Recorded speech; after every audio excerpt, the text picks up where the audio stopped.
Oh mon Dieu, mais qu'est-ce que tu fais? Je joue avec ma nouvelle poupée. Regarde, elle s'est plongée de la falaise. Non! Non! C'est pas ta poupée, tu m'entends? C'est à qui alors je l'ai trouvée dans ton placard? Je te dis que non! C'est pas un jouet, c'est un truc spécial qui est à moi! C'est à moi, ok? Et personne n'a le droit de me le prendre! Gabi a vu Grace partir. Pour soulager sa douleur, elle a écrit en secret tous ses sentiments, même si cette lettre ne serait jamais envoyée. Cela l'a fait se sentir beaucoup mieux. Juanita a découvert cette lettre par hasard. Grace, c'est ta fille, c'est ça, hein? C'est pour ça que tu pleures depuis qu'elle est partie. Tu l'aimes plus que moi, elle. Non, mais non, enfin, qu'est-ce que tu vas chercher? C'est pas vrai! Tu es ce qu'il y a de plus précieux au monde pour moi, Juanita. Tu la crois, ta maman, hein, mon cœur? Tu n'es pas ma maman! Pour calmer les émotions de Juanita, Gabi lui a acheté sa poupée préférée. L'humeur de Juanita s'est immédiatement améliorée. Quand Gabi a voulu la prendre en photo, elle a cliqué par accident sur une photo de Grace. Son attention s'est instantanément détournée. Pourquoi tu regardes Grace? Oh, je l'ai pas fait exprès, c'est en activant l'appareil, je sais pas. D'abord, pourquoi tu gardes cette photo? Il me faut le prénom de la nouvelle maman. Mettez ce que vous voulez. Je la déteste, votre boutique.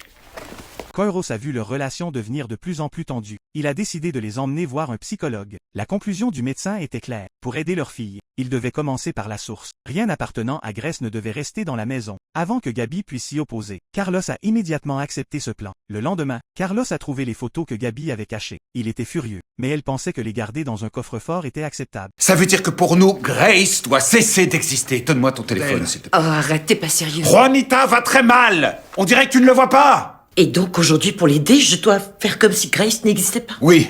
D'ailleurs, c'est la dernière fois que tu prononces ce prénom dans cette maison. Un mois plus tard, la méthode du thérapeute a fonctionné. Juanita a retrouvé son énergie et n'a plus rejeté Gabi. Ils lui ont organisé une fête d'anniversaire somptueuse. Gabi a réalisé que c'était aussi l'anniversaire de Grace. Vous avez d'autres enfants? Non. Non, j'ai pas d'autres enfants.